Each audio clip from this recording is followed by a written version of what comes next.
Hello, this is Kylie with Fem and Flow. I hope everyone's having a great day. In the last episode, we explored how the Renaissance wasn't just a return to beauty, it was a battleground of frequency.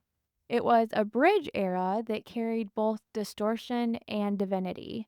And ultimately, it was a step in the spiral up. That's the theme I want to explore in this episode, the spiral of cultural evolution. Because even when history looks like it's repeating, even when the distortion looks overwhelming, there's still a deeper spiral unfolding beneath it all. And once we start to recognize the larger pattern at play, we unlock the big picture and we move quickly enough not to get caught in the duality traps. Because once you start to see it from the bird's eye view, you start to see the chessboard. You see the strategy beneath it all and you realize binary thinking is what keeps people looping. Now, let's talk about going from disconnection to divine return. We often imagine human progress as a straight line, but it isn't. It never has been. It moves in spirals.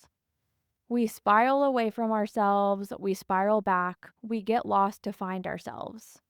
And every spiral is layered with nuance. There is distortion and awakening in every phase. These so called dark ages were marked by suppression, fear, and extreme control. The individual self was erased in service to authority. Creativity and exploration were considered dangerous. Divine connection was externalized, mediated through institutions, hierarchy, and doctrine. There was total disconnection from the divine within. Truth was outsourced, power was centralized, the soul was suppressed. The Renaissance from the 14th through the 17th centuries was a spiral upward, but not a full return. A reawakening, but human centric, not source aligned. Ego was re elevated, curiosity reborn. Still distorted, but a step towards individuation. It looked like a golden age. Art flourished, sacred geometry reemerged, architecture embodied divine ratios. The divine feminine whispered through brushstrokes. But it was still a bridge era. Ego and elitism masked as beauty, hierarchies upheld even as curiosity awakened. Wealthy families like the Medici and the Borgia shaped narrative through funding. Art patronage became a method of control. Commissions dictated message and tone. Divine inspiration was repurposed to serve institutional agendas. Beauty was used as a veil. Genius was funneled into frequency traps. It was the beginning of a climb out of suppression, but not yet the return to source. Then, if we look after that, every culture wide era we've lived through has reflected a step on the collective spiral. The Enlightenment and Industrial Age was mind over soul, logic over intuition. Innovation surged, but the divine feminine went quiet again. And then in the modern era, there was disillusionment, rebellion, rapid change, and polarity stretching to its breaking point. And then the new Renaissance. This is the beginning of a return, not just to beauty, but to truth, not just to expression, but to embodiment, a reunion with God through the self. So if we zoom out on the big spiral, we could say the Dark Ages were deep disconnection. The Renaissance was the rediscovery of the self, but often through the ego. And then came phases of ego death and soul awakening. And now we spiral home to our true selves, the ones already connected to God, to source from within. So, yes, we are spiraling back to God, but not by bypassing the self, by remembering the true self. We forget who we are, then we rediscover the self, And then we spiral even deeper and we remember that the self is divine. We spiral back to source through the long path of remembering ourselves. How poetic is that? Now let's talk about bridge eras and the role of distortion. Like we talked about in the last episode, and I just mentioned before, the Renaissance was what we might call a bridge era. It wasn't full source coherence, but it wasn't full suppression either. It was a step up in the spiral, a time where beauty reemerged, but so did control systems. We've already explored how different eras act as bridges, but the same is true for cultural movements. These moments often arrive with liberating potential, but they also carry distortions. And that doesn't always mean the movement was bad, it means it was strategic, a step, a phase in the spiral. So here are a few examples. The first example is the Industrial Revolution. Here's the light side of this movement. It brought innovation, infrastructure, and expanded access to goods and services. It allowed for travel, medicine, and mass communication. It mechanized production and lifted many out of poverty. But now let's talk about the shadow side. It disconnected humanity from nature.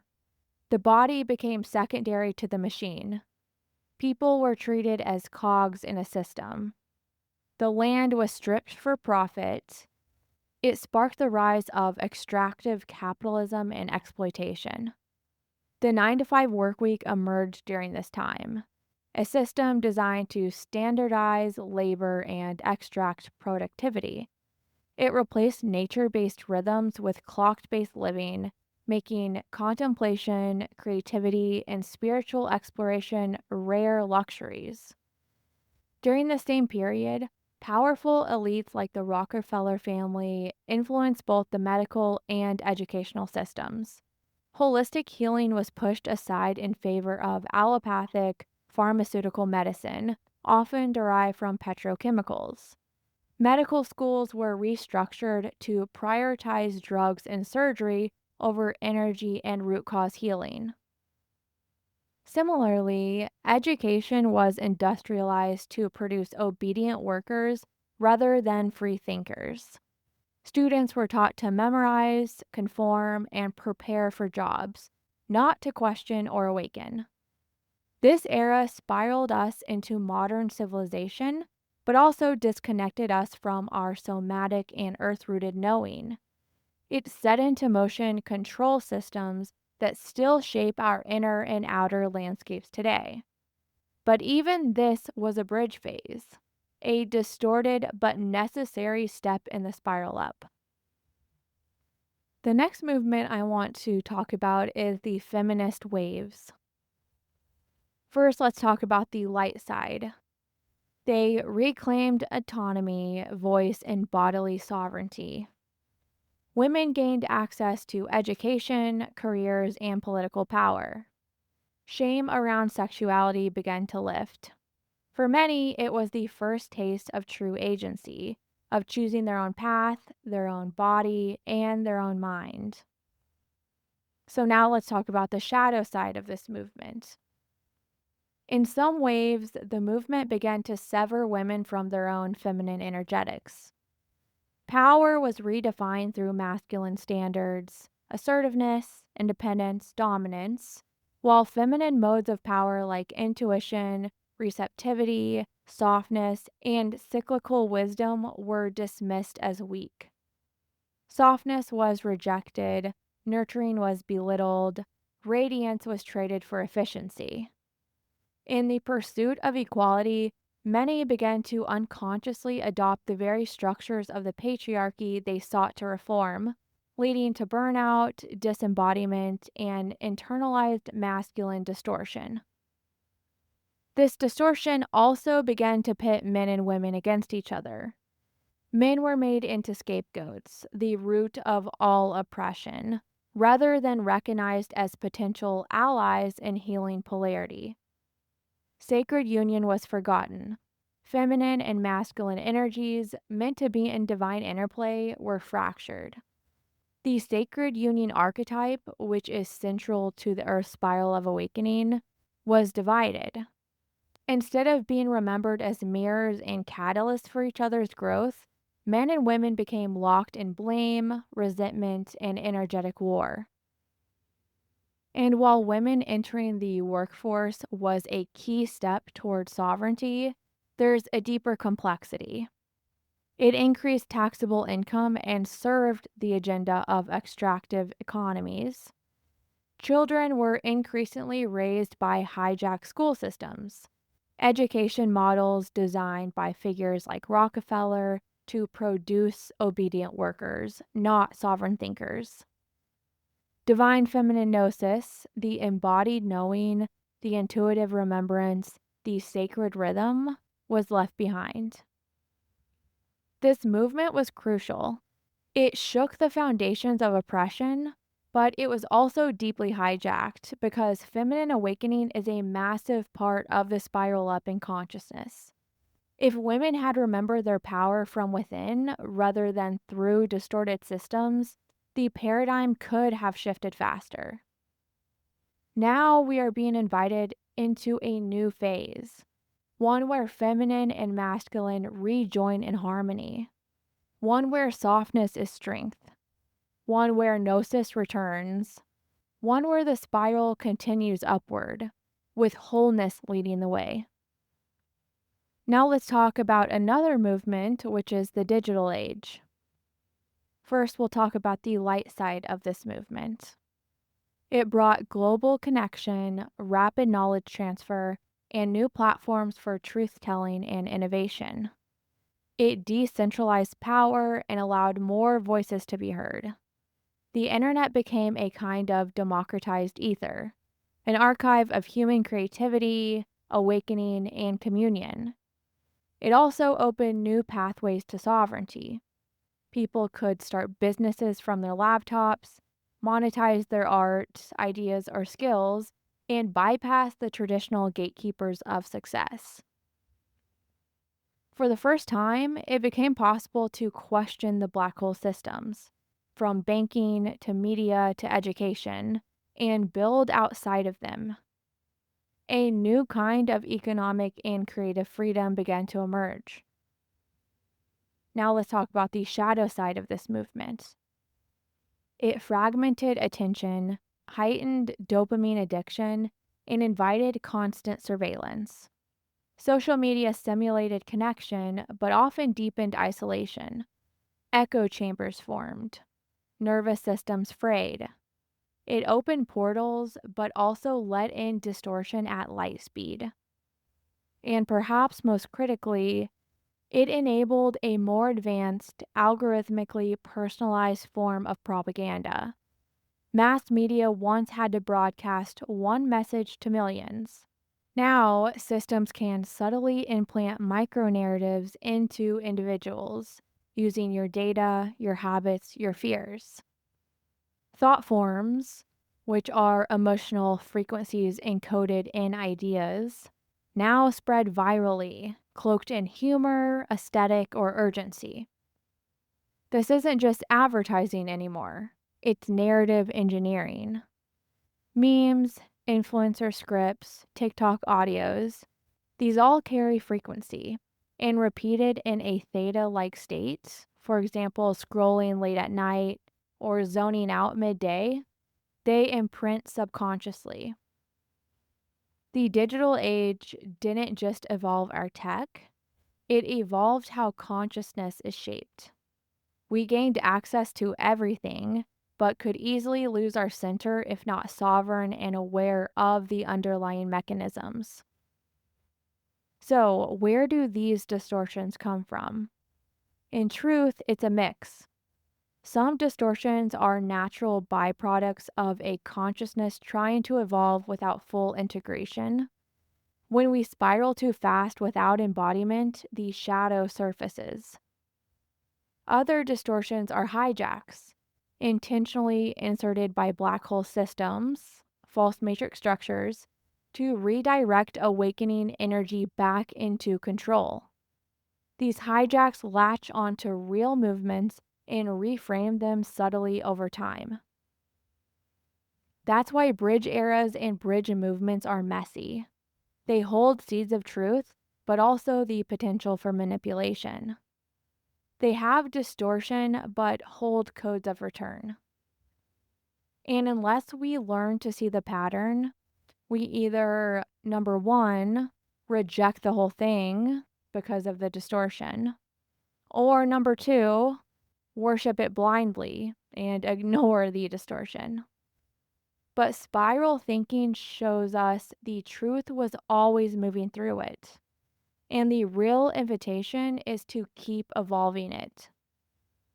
Don't mistake a bridge for a destination, and don't judge a spiral phase too soon. Judging too quickly equates to a duality trap. But holding the spiral equates to nuance, discernment, and evolution. Once you start thinking in spirals, you become harder to manipulate. You extract the gold from each phase and then move on. Now let's talk about bridge workers.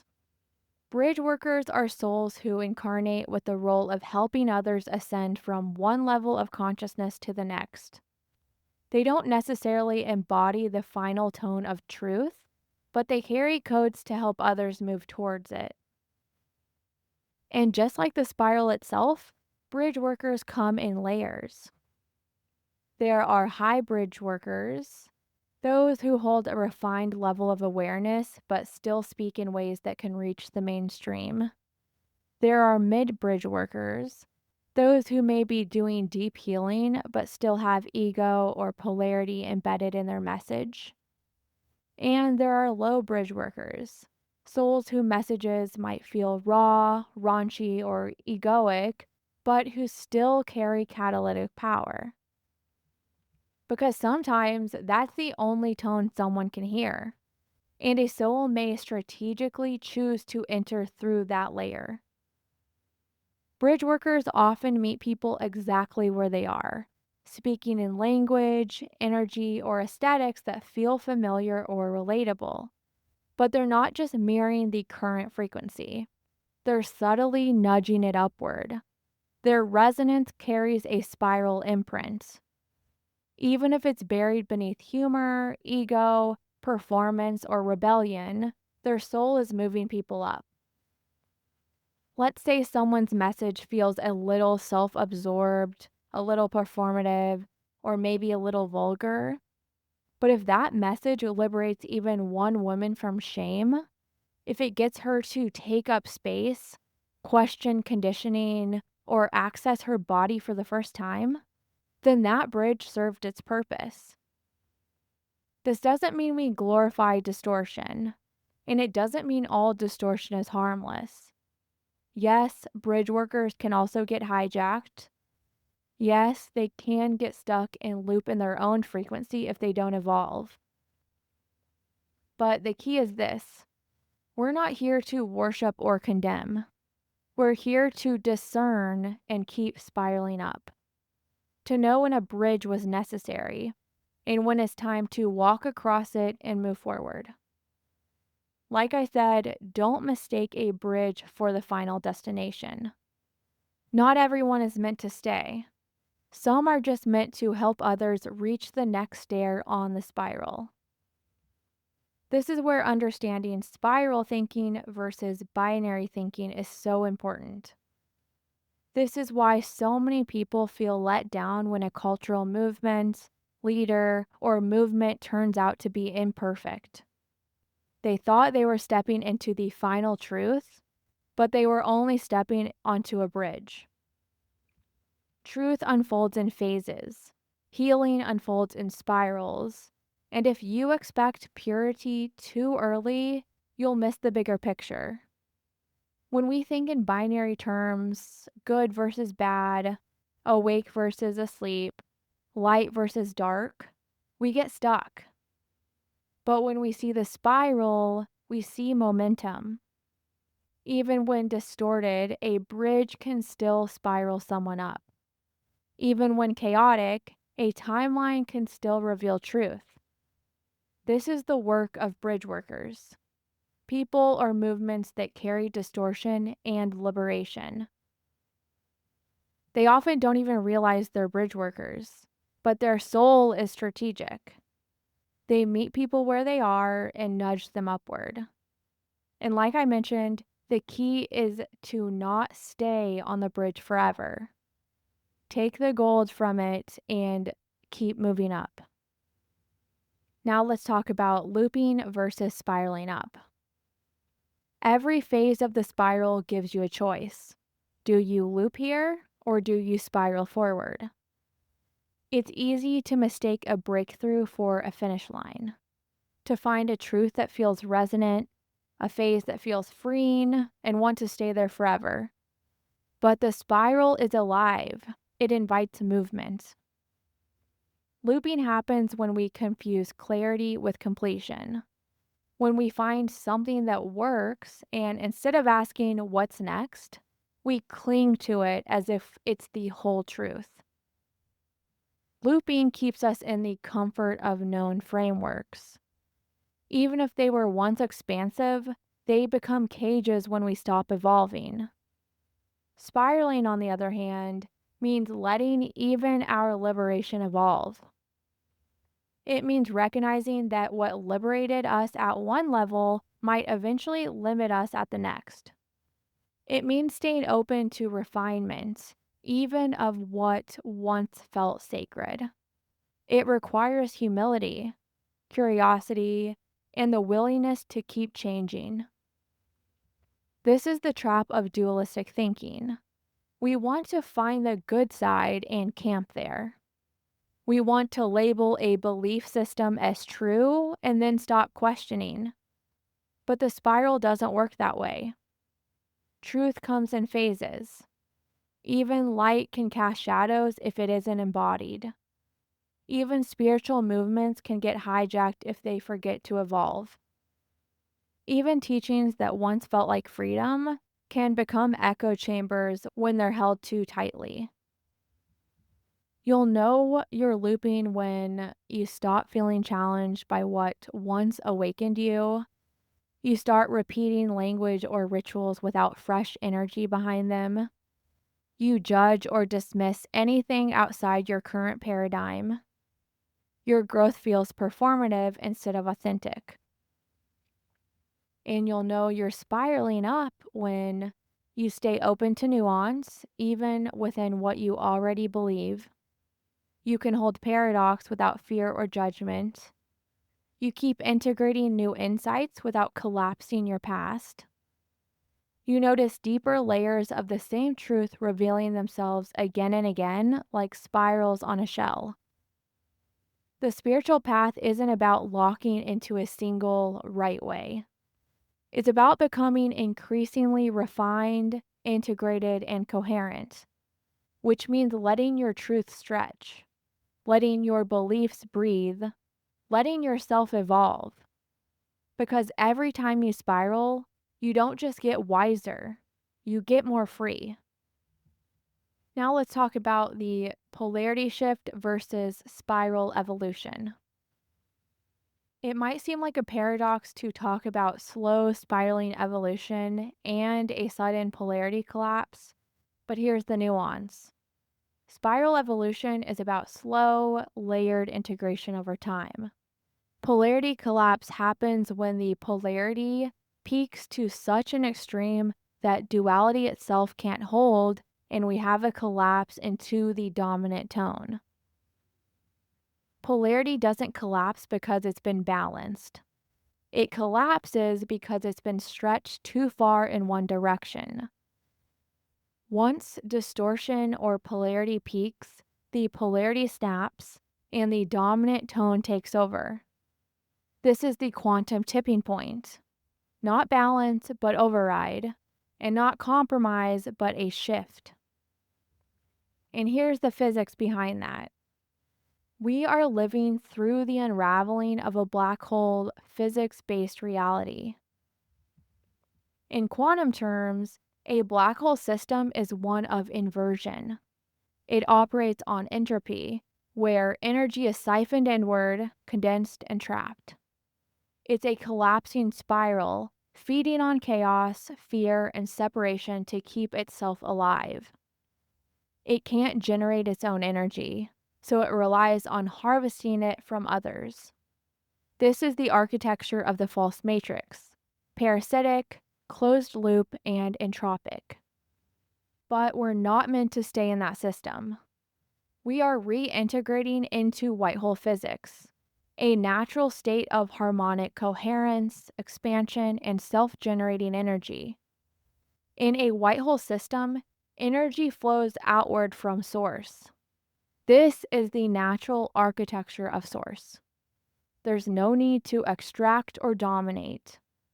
White holes don't collapse in, they birth new worlds, new timelines, and new frequencies. They are in constant expansion. It is a system based on abundance, not scarcity, creation, not control. They don't siphon, they radiate. They don't control, they liberate.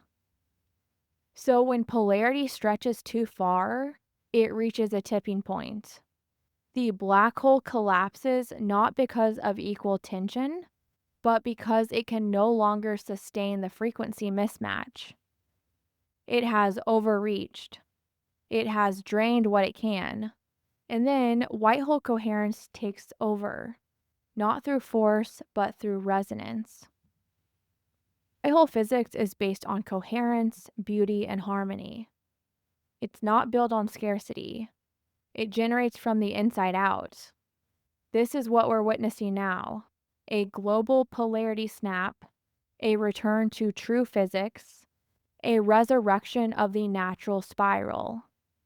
And this time, we spiral out and up, not in.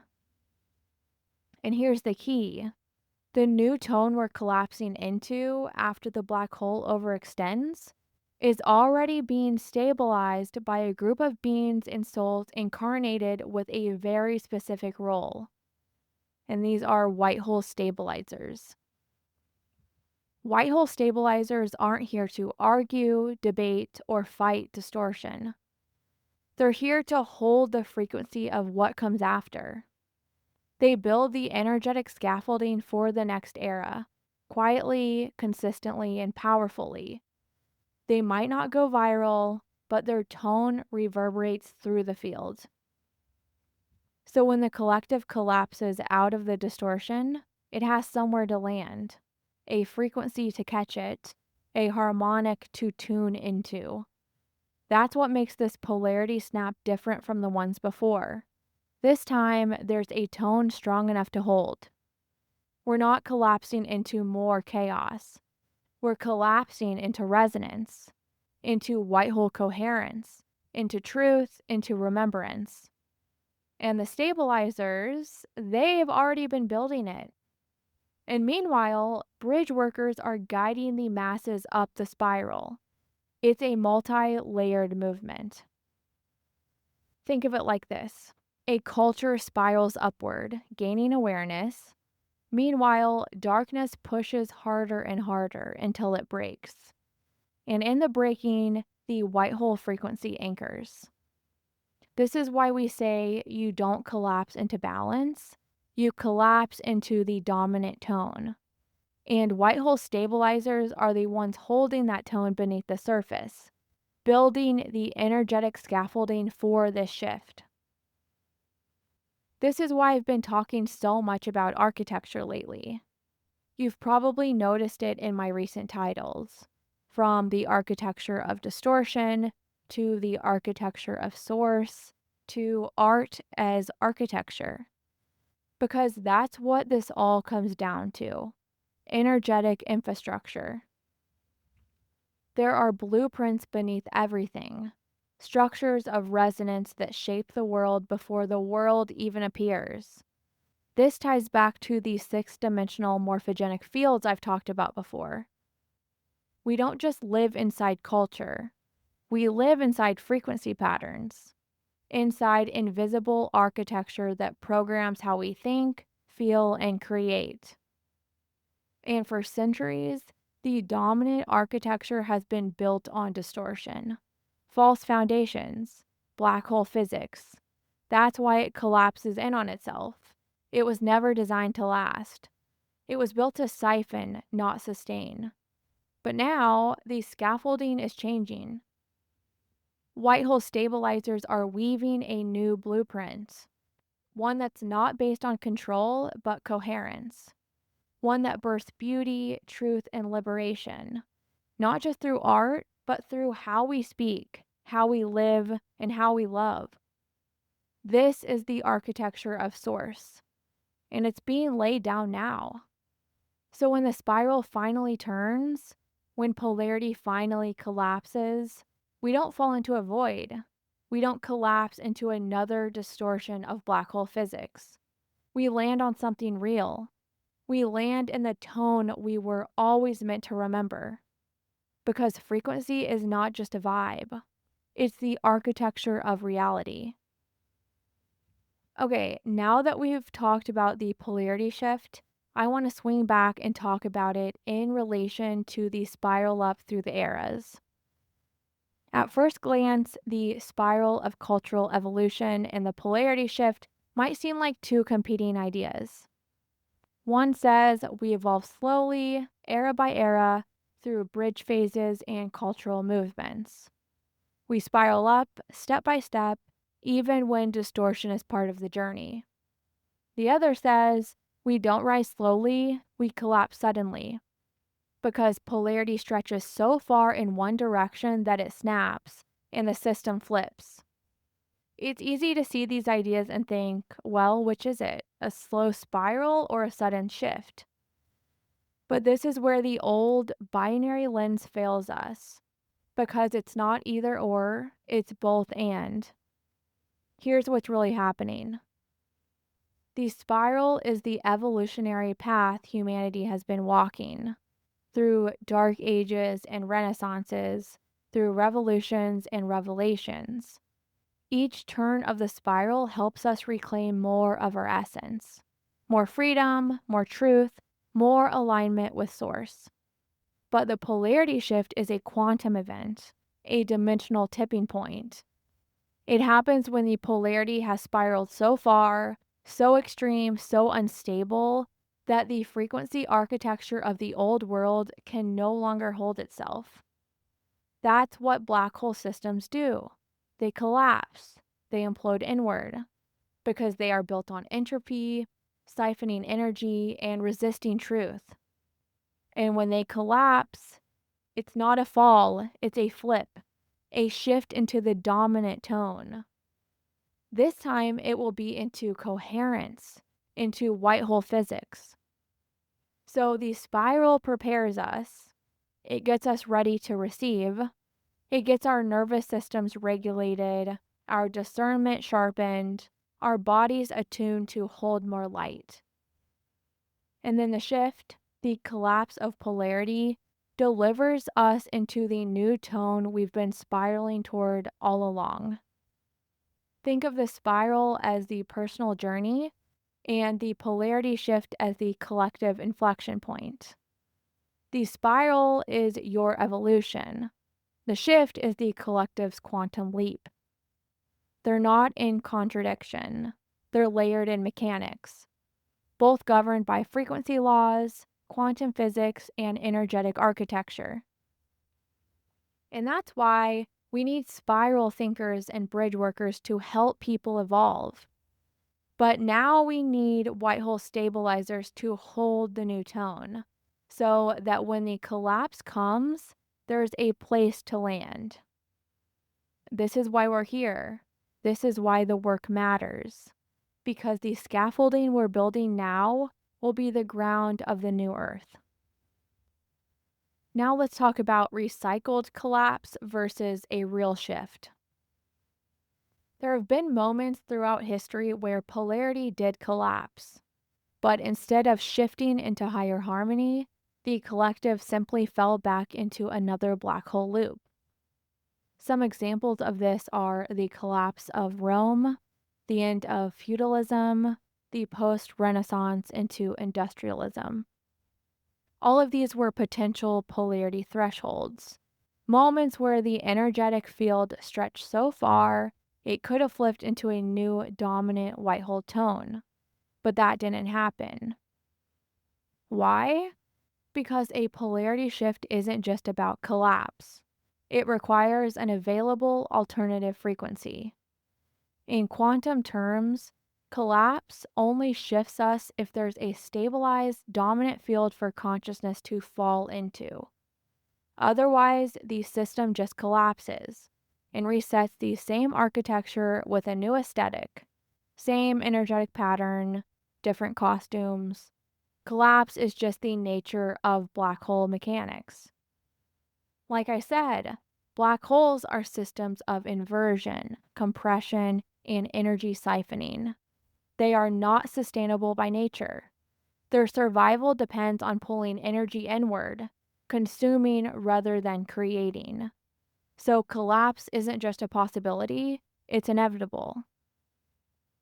And this is something we often miss because on the surface it looks like change. Systems fall, institutions crumble, leaders are replaced. And we say, wow, what a revolution. But underneath the new branding, it's the same frequency. Because a polarity collapse doesn't guarantee a liberation, it only guarantees collapse.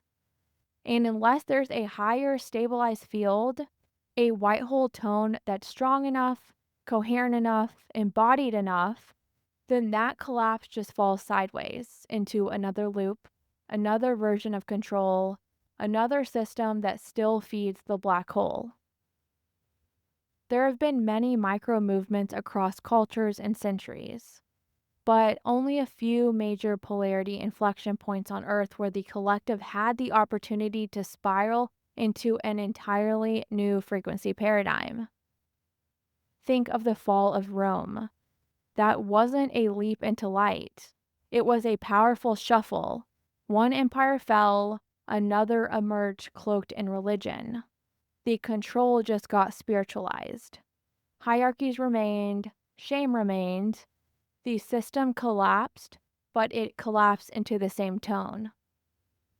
And that's what happens when the collective frequency isn't ready.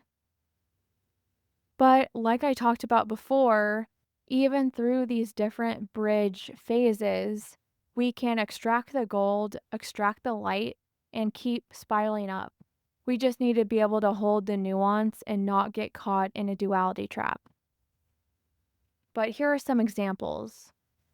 So, the end of the Dark Ages to the Renaissance. There was a spike in divine inspiration and beauty, but much of it was hijacked by the church and wealthy elites. It was still a black hole framework, just prettier. And then another example is the Industrial Revolution. It was a collapse of natural rhythm and organic living into mechanized progress. It was a chance to build a sovereign world, but instead birthed systems of labor exploitation, mass distraction, and extractive capitalism. These were real polarity wobbles. The black hole was unstable, but because the collective wasn't ready frequency-wise, and there weren't enough white hole stabilizers or coherent alternative architectures, we fell right back in. Even though we missed the chance to fully shift into white hole mechanics, as we discussed, through these eras we did slowly spiral up, even if there was still black hole distortion. When you can see a bridge phase for what it is and hold nuance, like I said, you can extract the gold from it and keep spiraling up. And yes, these moments are real. Some align with solstices, eclipses, or massive cosmic transits. You can feel the portal open, the veil thin, the old wobble. These cosmic moments open portals of quantum opportunity, energetic windows where the field is highly malleable. And if enough people are stabilized in white hole frequency, we could leap. But if not, it's like we walk up to the edge of liberation and choose safety instead. Choose familiarity. Choose a prettier prison. That's why white hole stabilizers are so important. Because we don't just need collapse. We need a landing place, an embodied tone strong enough to pull consciousness into something new. Without that, the game resets. Same code, new costume, another false dawn. But not this time. Not if we stay awake. Not if we recognize the pattern. Not if we stabilize what's real. Let's talk about what creates the conditions for a polarity shift. For a polarity shift to truly happen, where we move into white hole physics, three things must be present. The first thing is maximum polarity stretch. The polarity must push so far in one direction that it creates a natural breaking point. Think of a rubber band stretched to its limit. It can't sustain itself. The second thing we need is collective readiness. A critical mass of consciousness must be ready to receive the shift. This doesn't mean everyone is fully awake, but enough people have to be emotionally, psychologically, and spiritually prepared to stabilize in a new tone. And then the third thing we need is a stabilized new frequency field. This is what the past attempts lacked. There was no white hole coherence field held long enough to catch the falling system. The new tone wasn't anchored, so the collective fell back into black hole physics. We are in the first moment where all three conditions are coming together. The polarity stretch is near its limits. The black hole is maxed out. It's reached polarity saturation and its patterns are becoming unsustainable. Collective spiritual intelligence has reached critical mass. The white hole field is finally being stabilized. It's not just ethereal anymore, it's embodied, circulating, stabilizing. There are white hole stabilizers here holding coherent white hole fields through their bodies, their art, their resonance. There's quantum scaffolding being built, not just beliefs, but actual energetic infrastructure aligned with expansion, truth, creation. There have been times of collapse before, but this time, the white hole tone is strong enough to catch the fall. And not just catch it, transmute it. Now let's talk about the strategic response. We'll start with bridgeworkers, and bridgeworkers are so important in the strategy. And yes, it's a strategy. After witnessing cycle after cycle collapse back into black hole inversion, bridge workers were seated in mass across the globe. Why? Because it became clear that a top-down awakening wouldn't stick. It had to happen from within. The system couldn't be overthrown, it had to be outgrown. But for that to happen, enough souls had to awaken gradually, spiraling up from within the density. And so a new approach was designed. Bridge workers were sent in at every layer of the spiral, not just the high frequency tiers, but the raw, gritty, messy ones too. They came encoded with just enough truth to stir something, but packaged in a way that could land. On YouTube, on TikTok, in churches, in boardrooms, in music videos, in group chats. It was a soul-level infiltration of the matrix. Not to destroy it, but to gently reroute it from within. To nudge people towards remembrance without triggering collapse. Because we've seen what happens when the collective wakes up too fast. The system short circuits. Fear takes over. Chaos wins. That's how black hole loops restart.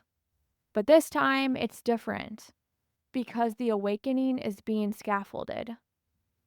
Bridge workers are acting as transitional frequencies, living, breathing bridges, not screaming from the top of the spiral, but walking it alongside those just beginning to stir. They're not perfect, they're not meant to be. They're just calibrated, strategically placed, to ensure the field has enough momentum to flip when the time comes. This isn't random. It's divine orchestration, encoded in the spiral itself.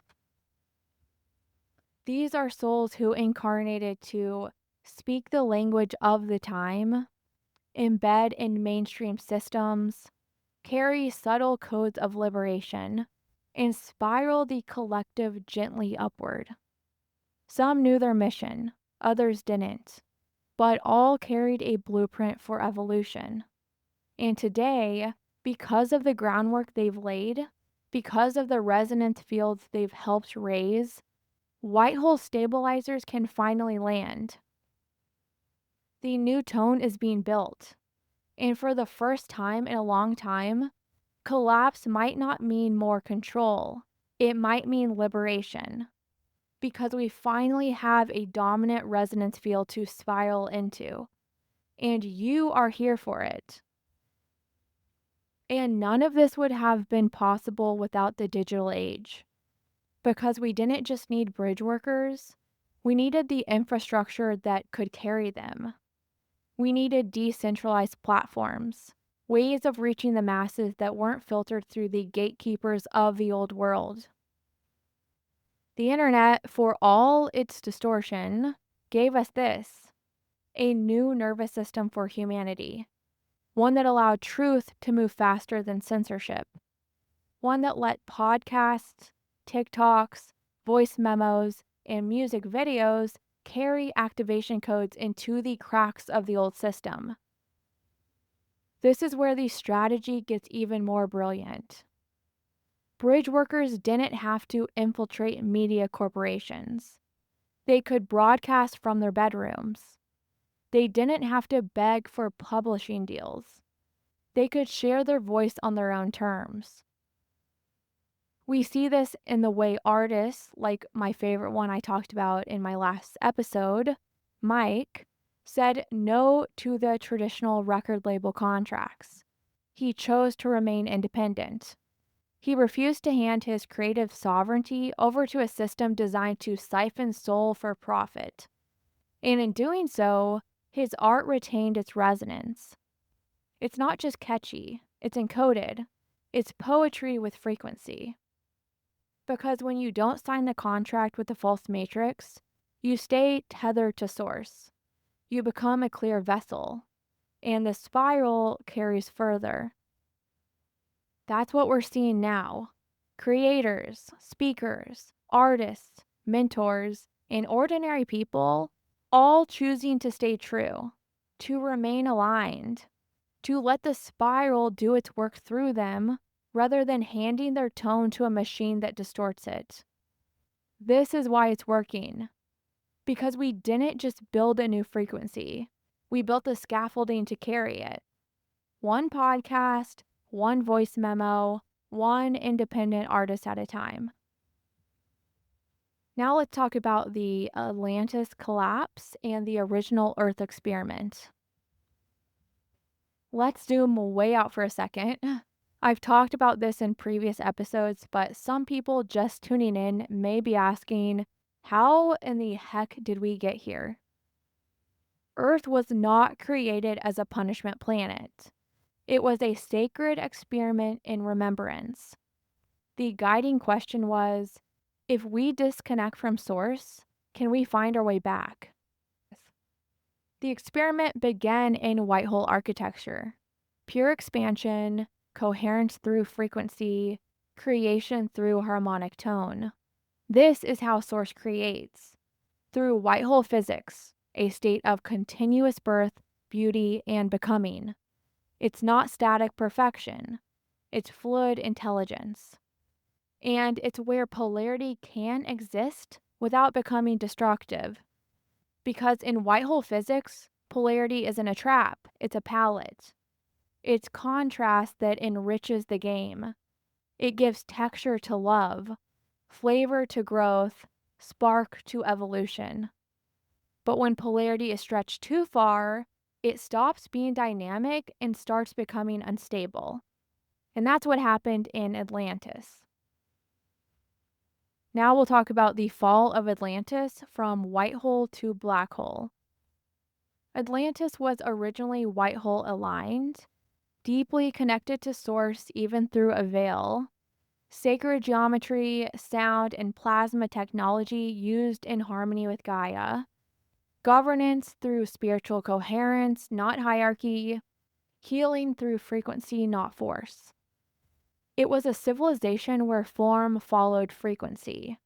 But over time, distortion crept in. Here's how the fall began.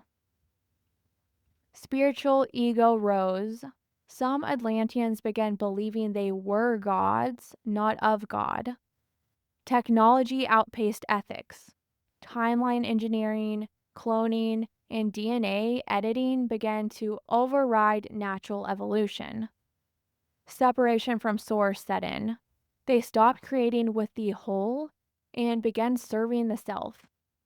This wasn't just moral decay, it was a physics shift. Atlantis inverted from white hole physics, expansive, generative, source aligned, into black hole physics, collapsing, siphoning, and entropy based. In black hole systems, energy is no longer created, it's harvested. Coherence is replaced by control. Light is simulated rather than emanated. And once Atlantis fell, there was no white hole scaffolding strong enough to catch the collapse, because Atlantis was that scaffolding. So instead of a spiral up or polarity flip, we experienced a full fall into the black hole system. Here's what followed: the genetic downgrade of the human template, and a planet-wide shift into black hole mechanics, hierarchy, false light, and control systems. This is where the false matrix began, and we've been spiraling inside of that collapse ever since. But here's what's important. The Earth experiment was always spiral coded. This means even within the fall, there were embedded opportunities to spiral back up. Built-in shift points, encoded exits, moments where enough momentum and coherence could catalyze a polarity shift back into white hole alignment.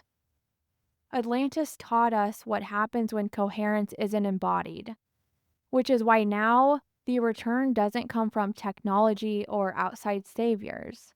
It comes from embodiment. And this time, we're doing it differently. Like we've talked about, now there are white hole stabilizers, like you, like many listening, anchoring the tone of source through your nervous systems, your breath, your creations. You're not here to build another Atlantis. You're here to build what comes after. A stable, embodied white hole reality. One that can catch the fall and hold the rise. Because this time, when the old system collapses, there's somewhere new to land. Now let's talk about eternal life in white hole realms. So if Atlantis was a fall and Earth was part of that experiment, what about after the remembering? What about the realms that were never experiments, ones that never fell? This is where we enter the fully stabilized white hole realities. Civilizations and dimensions that live in the eternal tone of coherence. These are not myth, they are home frequencies.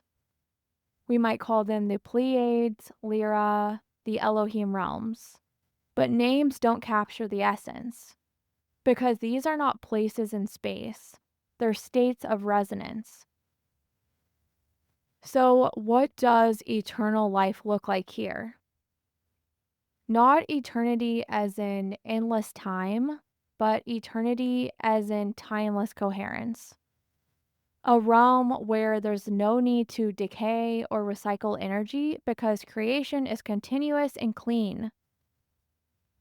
In fully stabilized white hole realms, you don't die, you transmute. You don't grow by force, you expand by joy. You don't learn through trauma, you evolve through harmonic curiosity. Time becomes fractal and fluid. Creation is instantaneous. Expression is art. And everything operates through a felt sense of unity, without collapsing into sameness. You still have uniqueness, You still have form, but form follows frequency, not fear. There is no war, no hierarchy, no systems of extraction, because there's nothing to extract. Each being is a sovereign generator of light. Your body becomes a luminal instrument, capable of singing reality into shape.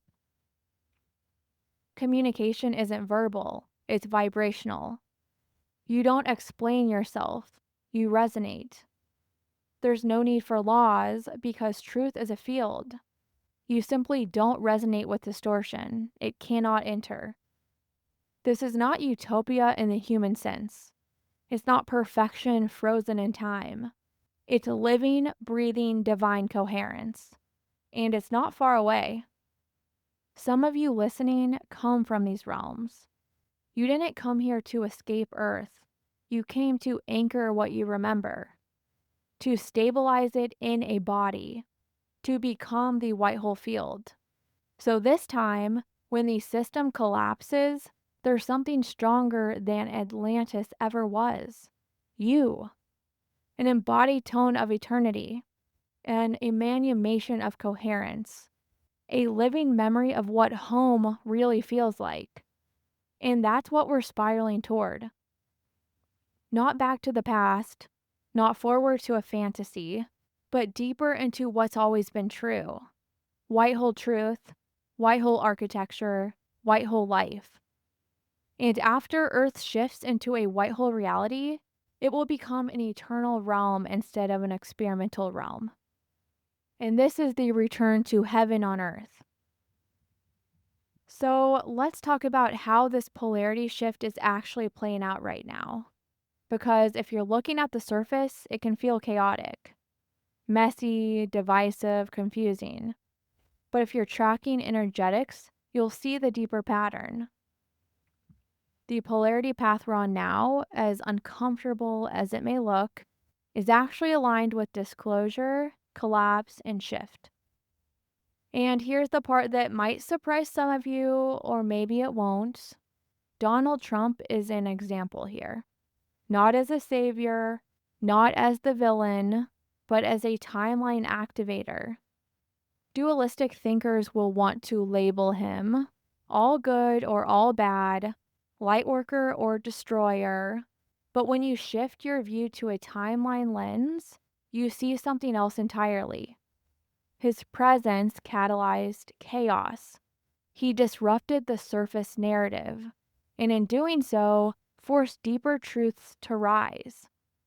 The alternative timeline would have kept the collective looping back into spiritual sedation under the pyramid of the dark global elite. It would have kept us spiraling in place under the false matrix systems of control. The distortion would have remained, hidden behind empty words, curated optics, and institutional charm. That path would have looped us. But the Donald Trump path, it activated polarity. It exposed distortion. It made people feel, even if what they felt was discomfort, disgust, or rage. And through that activation, truth started coming out. And truth, at its core, is the same frequency as enlightenment. For some, this truth has been a wake-up call. It's peeled back layers of programming. It's disrupted old narratives. It sparked realizations about what's really been going on beneath the surface. And for others, it's triggered even more polarity, more doubling down, more projection, more division. But both are part of the shift, because polarity has to peak before it can flip, and consciousness has to be stirred before it can rise. That's what we're seeing now, a global field being stretched to its edge, so the collective can either wake up or loop again. Because remember, we don't shift through peace, we shift through pressure. Trump's role wasn't to save, it was to stretch the tension, to bring polarity to the edge. And in quantum terms, when a field reaches a maximum polarity, it destabilizes. And once destabilized, it collapses into the dominant tone. But like we've been talking about, the collapse only shifts us if there's something to fall into. That's why white hole stabilizers exist, to anchor the tone we want to fall into. So now let's look at Elon Musk. Recently, he started distancing from Trump. Energetically, this is stretching the polarity even more. Two figures who were once aligned, now diverging. And whether they know it or not, this is creating massive tension in the quantum field, which means the shift is accelerating. This is how polarity works. Not through agreement, through contrast. Not through stability, through disruption. This might feel unspiritual if you've been taught that love and light means harmony, but real awakening often comes through dissonance first. And none of this makes sense in binary, but in spiral logic, it's perfect. We're not watching good versus evil. We're watching the collapse of the old architecture and the birth of the new tone. A tone stabilized not through control, but through resonance. We don't collapse into salvation. We collapse into whatever's been most stabilized. And right now, the most stabilized tone, that's the one you and I are building. Coherence, truth, white hole frequency. That's what's underneath the mess. That's what catches the fall. Let's zoom out and talk about how to see the spiral. So let's pause for a moment. Because if you want to truly understand what's happening in the world, what's happening in your body, your life, your timeline, you need to know how to zoom out. Not to escape, but to see clearly. Most people are trained to think in lines: good versus bad, right versus wrong, light versus dark, win versus lose. But consciousness doesn't move in lines, it moves in spirals. And the spiral always carries both shadow and light, because both are part of growth. Every revolution of the spiral brings you back to similar themes, but on a higher octave. So, how do you think spirally in a world built on duality? Step number 1 is recognize the pattern beneath the surface. If something feels emotionally charged, polarizing, or like you have to choose a side, pause. That's a clue. You're in a polarity peak, which means there's an energetic pattern unfolding beneath the headlines or conversation. Ask yourself, what's the deeper theme here? What emotion is being amplified? What does this moment remind me of? This helps you see the meta pattern, not just the plot. So, step number 2 is step out of either or thinking. Duality will always offer two extremes. But spiral logic says, what if both are incomplete? What if this isn't about choosing sides, but finding coherence beyond them? Ask, what nuance am I missing? What third perspective is emerging through the tension? This creates spaciousness, and spaciousness is what allows the spiral to expand. Step 3 is zoom out temporally. Most people judge events in isolation, but the spiral is long. You have to zoom out across time to really understand where we are. Ask, is this a pattern I've seen before in history, in my own life? Is this a collapse or a catalyst? If this is part of a spiral, what phase are we in? When you see that every revolution holds a chance to evolve, you stop fearing the fall, because you know the descent is just part of the next rise. Step number 4 is feel the frequency. Let your body be your decoder, because logic will try to analyze, but energy, it always tells the truth. Does this tighten your field or open you? Is this laced with truth or distortion dressed up in fancy words? This is how you build your discernment spiral. You're not judging the surface, you're reading the tone. And then step number 5 is anchor in spiral vision. The spiral doesn't demand perfection, it asks for motion. So instead of asking, am I right? Am I wrong? Am I ahead? Am I behind? Try this. Am I spiraling up? Am I more coherent than I was last month? What layer is asking to evolve next? This is how you stay in your own spiral, even when the world is spinning in confusion. Because you're not here to win the polarity war. You're here to see the architecture of it, to read the pattern, to stay coherent, to spiral higher. Here are some other things to think about. Is this trying to create an emotional charge? Fear and guilt are the foundation of manipulation. When you don't step back and become the observer and instead immediately react or get emotional, you are more easily manipulated. Look around. Emotional manipulation is rampant right now. Entire swaths of the population are being puppeteered through emotional charge. This is why regulating your nervous system is a non negotiable. It's the foundation. Your body must be able to hold higher frequency energy. Everything else builds on that. And ask where the information is coming from. Mainstream media, network TV, black hole aligned false matrix systems. And who's being elevated or attacked by those systems? Is the person you're watching revered in the mainstream or demonized? These questions don't give you all of the answers, but they help you see the game board. Once you regulate your nervous system and understand the mechanisms at play, understand the architecture of distortion, you'll start to see the spiral pattern everywhere. And I have separate episodes on the architecture of distortion if you want to go listen. And once you see it, you can't unsee it. Now let's talk about the quantum mechanics of awakening. Let's go white hole for a second. Quantum physics tells us that the observer collapses the wave. Consciousness chooses the reality.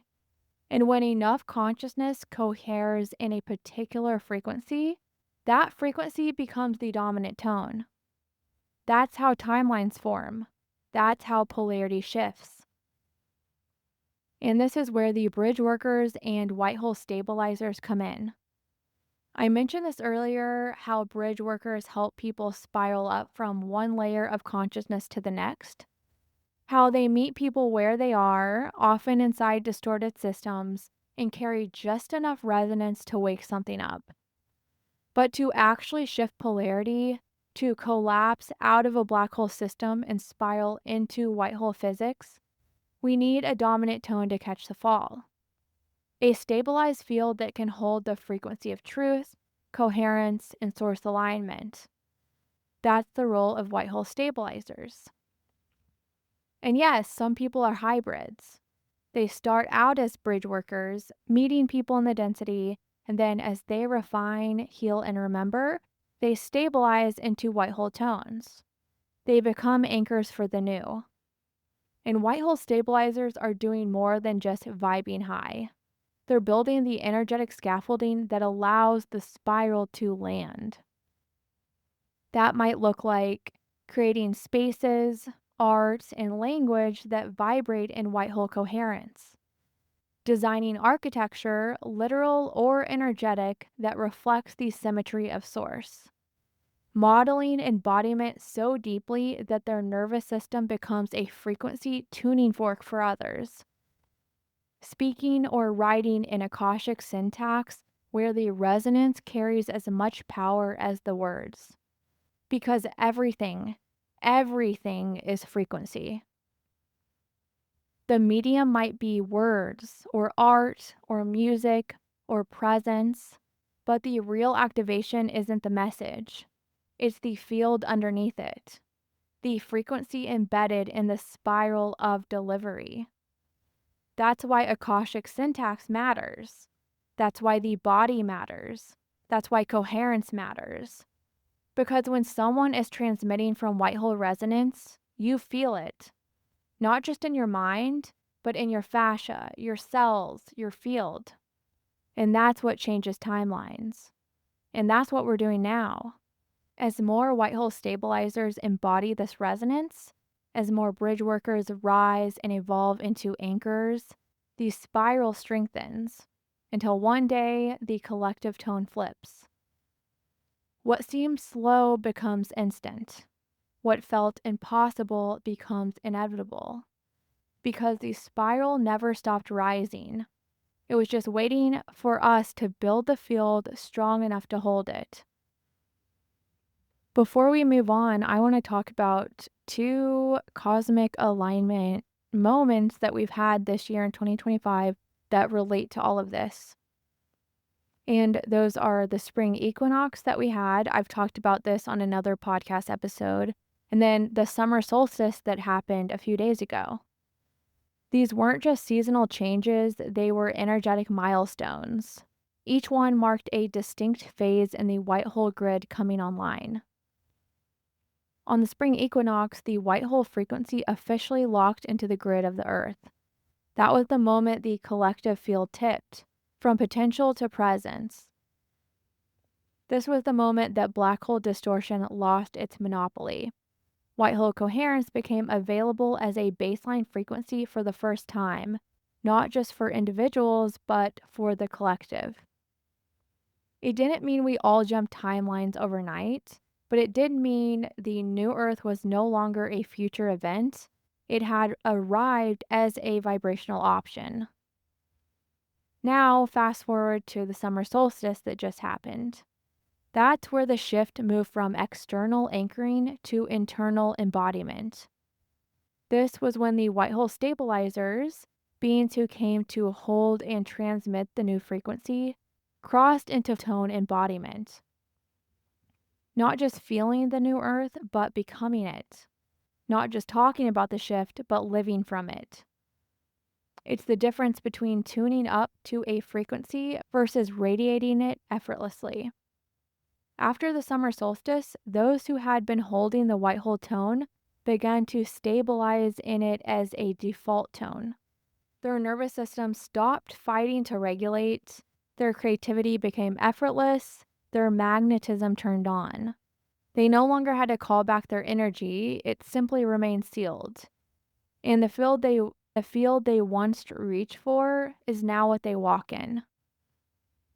So, as we tie what just happened back to this whole episode where I talk about the white hole stabilizers, this is a huge point in stabilizing this frequency grid that we will fall into.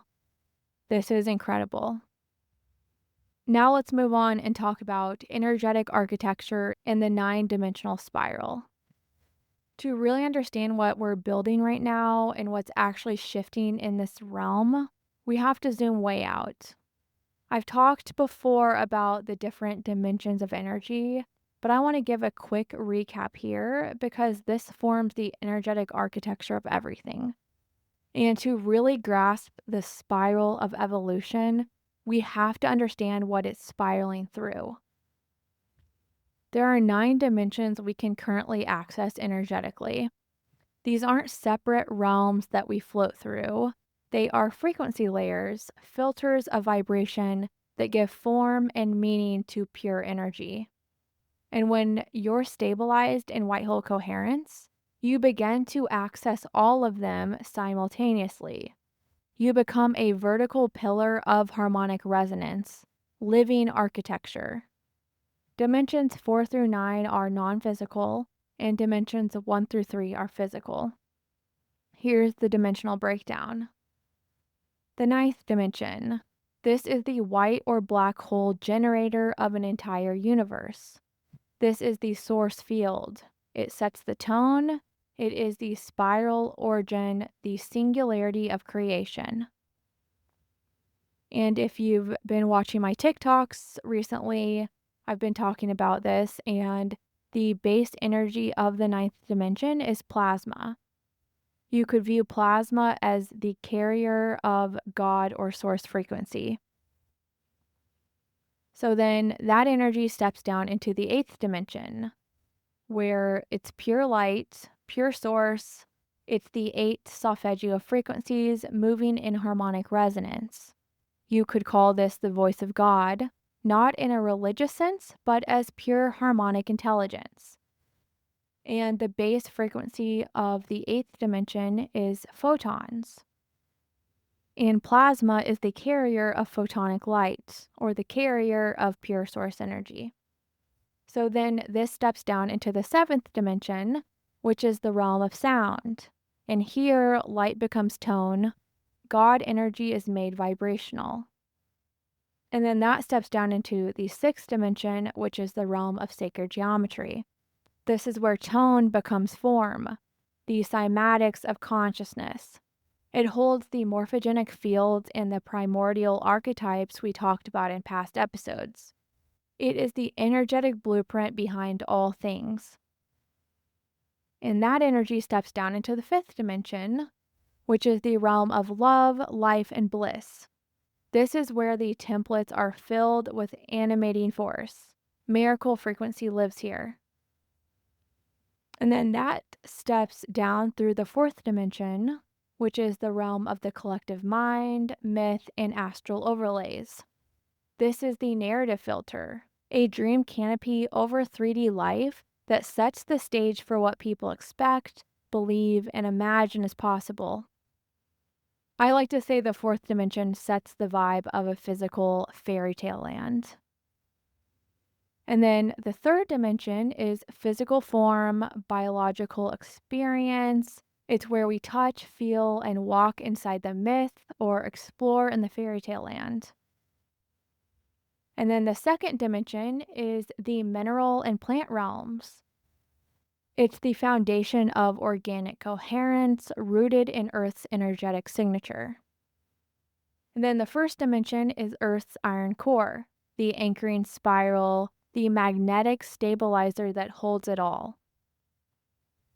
These are not just esoteric layers, they are real fields of frequency, each one adding a layer of meaning and movement to the spiral. And here's why this matters. Everything is energy, everything is vibrating, everything is nested in this architecture, whether we're aware of it or not. And once we understand this, we realize that architecture isn't just physical, it's energetic. This is where scaffolding comes in. The spiral needs structure to climb. It needs scaffolding to hold the new tone. And that scaffolding isn't always visible. It can be encoded in a sacred geometric symbol, a lyric that won't leave your mind, a crop circle pattern, a piece of art that makes your cells buzz, a poem written in Akashic syntax, a space designed with harmonic ratios, a voice that carries a resonance you can't explain. All of these are part of the energetic architecture that builds coherence. And coherence is what allows white hole physics to stabilize. Song lyrics, sacred geometry, tone of voice all appear different on the surface, but they're all doing the same thing underneath. They are vibrational delivery systems. Each one is a carrier wave, delivering frequency into the field of the body, bypassing logic and activating memory, potential, or coherence at a resonant level. Let's unpack and connect this. So, the core truth is everything is frequency. At the most foundational level of reality, matter is not solid, it's oscillating energy. Thought is not just mental, it's vibrational structuring. And language is not just communication, it's geometry in motion. So when something activates you, a lyric, a pattern, a symbol, it's because it resonates with a dormant frequency already living in your field. It matches something buried. And when it matches, it vibrates. And when it vibrates, it unlocks. Now let's talk about what can activate at the vibrational level. The first thing we'll talk about is words and syntax, or Akashic language. It's not just what is said, but how it's said. Certain word structures carry archetypal resonance, and these words encode geometry in your field. They're keys. And the second thing is music and sound. Tones, rhythms, voice inflections bypass the mind and go straight to the nervous system or subtle body. The right sound is an emotional unlock, a memory release, or identity update. Light language works because it doesn't go through the filter or comprehension. It hits the energetic grid directly. Then number 3 is sacred geometry and visual patterns. Shapes like spirals, Metatron's cube, or flower of life are not just designs. They are frequency maps. Crop circles are harmonic QR codes recalibrating Earth's field. Number 4 is textures, colors, materials. Even aesthetic choices like linen, marble, or muted violet hold frequency. You become the tone of your environment. This is why your home, your brand, your wardrobe matter in your white hole architecture. So if you've ever felt like these ideas are too far-fetched, remember, we are made of frequency. Your cells hum with it. Your nervous system responds to it. Your spiral climbs because of it. That's why sound heals, why beauty awakens, why architecture shapes consciousness. Because form is frequency, and frequency is what creates worlds. So yes, it's poetic, but it's also quantum. We're not just dreaming up a better world, we're sculpting it in every tone, brushstroke, word, and waveform. This is what it means to be a builder of the new earth, to hold the spiral, to build the field, to anchor the tone. And as we do, the scaffolding holds, the spiral lifts, and the dominant frequency flips. White hole physics once again becomes the foundation, because the experiment of forgetting is giving way to the remembrance of truth, and the architecture is already singing. And this is where I'll introduce what I'm calling the white spiral records. Like I said, everything is frequency, everything. And because of that, part of my role in this collective shift, part of the scaffolding I'm helping lay down, is vibrational, not just conceptual. So, alongside these regular episodes that speak to the mind and offer frameworks, you'll start to see a new thread emerge. These are what I call the white spiral records, and I'll most likely title them with spiral ring and a number. They're not episodes in the traditional sense. They won't always follow logic. They aren't meant to teach, debate, or persuade. They're designed to tune your field. They are delivery systems. You could think of them as transmission style episodes, spoken in a slower cadence, laced with Akashic syntax, encoded with spiral logic and source geometry. The white spiral records are for your nervous system, your subtle body, your deep remembering, not just your cognition. They don't come to teach you, they come to remember you. You might listen to them while walking in nature, while resting in stillness, while laying in bed with your eyes closed, while creating, painting, moving, or letting your body soften. They're here to anchor coherence in your field, to remind you of the tone you came here to hold, to spiral you upward through resonance, not reason. These activations aren't extra episodes, they're part of the scaffolding too. They build structure in a different octave. The regular episodes are like lattice work, ideas that explain, decode, reveal. The white spiral records are like mycelium, subtle threads of energy weaving into your subconscious, activating codes that don't require explanation. Both are important, both are building the energetic infrastructure of the new earth. Because, as I've said before, this isn't about information, it's about coherence. It's about restoring the inner architecture that lets truth feel like oxygen again. The white spiral records are source coded tones wrapped in word form, but they'll sound more like poetry than teaching. G. When you hear them, your job isn't to analyze, it's to listen with your whole field. Let them wash over you, let the syntax repattern you, let the geometry beneath the words do what it's here to do. This is the return of tonal guidance, not just content, but frequency that lifts. So if you feel one of these episodes pulls at you, trust that. And if one doesn't land, that's okay too. You might hear it again later and something will click. That's the spiral.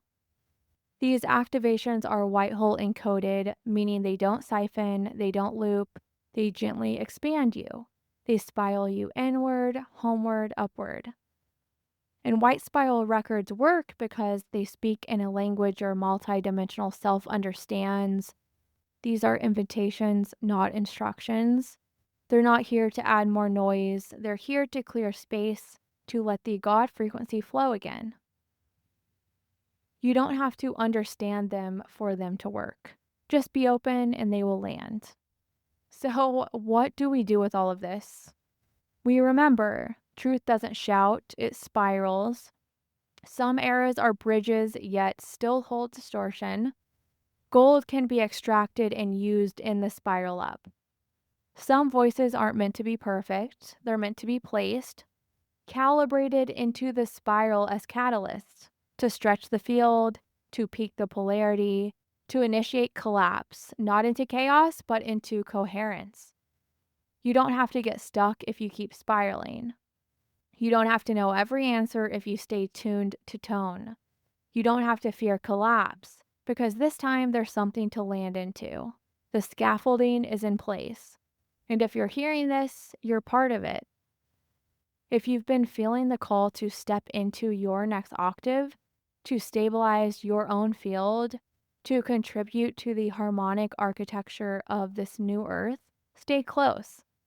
Because I'll be sharing more soon about white spiral records. This is architecture. Spiral by spiral, we're laying the tone of a new world. And you're not just observing it, you're building it. I love you all and have a great week.